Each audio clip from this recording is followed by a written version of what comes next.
Creating digital products. Now we're going to talk about what form your information product is going to take. There's a lot of talk these days about how video information products are hot and everyone prefers video. Don't believe it.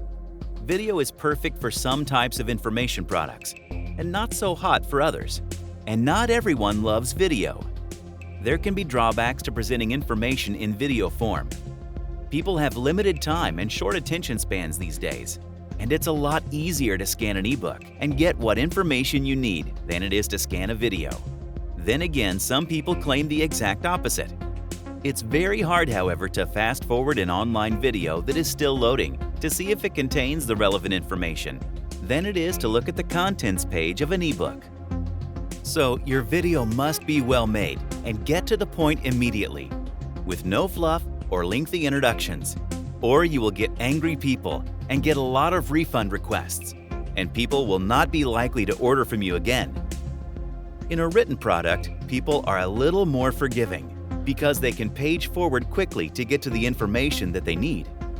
If you're talking about how to design a website, for instance, they may already know some of what you're discussing. In an ebook, they can skip what they already know. In a video, they can't, because they don't know where on the video to find the part of the video that they are looking for. However, some information products do naturally lend themselves to ebook form or audio form. If you can interview an expert, like an internet marketing guru, an audio form works quite well.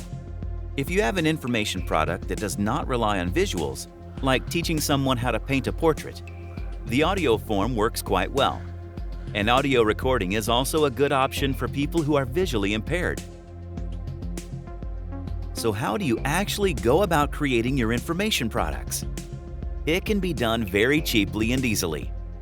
For creating ebooks, you can use Microsoft Word, or you can download OpenOffice for free for both Windows and Mac. Those both allow you to export your document in a PDF format. For video creation, if you Google screen recording tool, you will find many free and paid versions of software that can help you create on-screen videos and edit them. Camtasia is one of the best ones I have used. For audio creation, you can use a tool called Audacity, which is a free open-source audio software which will allow you to create products such as interviews, etc. Don't be nervous about making a perfect video. Purchasers of information products don't expect a Hollywood production. They have a problem. They want someone to tell them how to solve it, quickly and with no distractions. They're not looking for fancy special effects. One thing that is important in making your product look good is getting an attractive digital cover made. They generally cost between $25 and $97. You definitely shouldn't have to pay more than that. And you can find good e-cover designers on the Warrior Forum, elance.com, Fiverr, guru.com, and other freelance sites.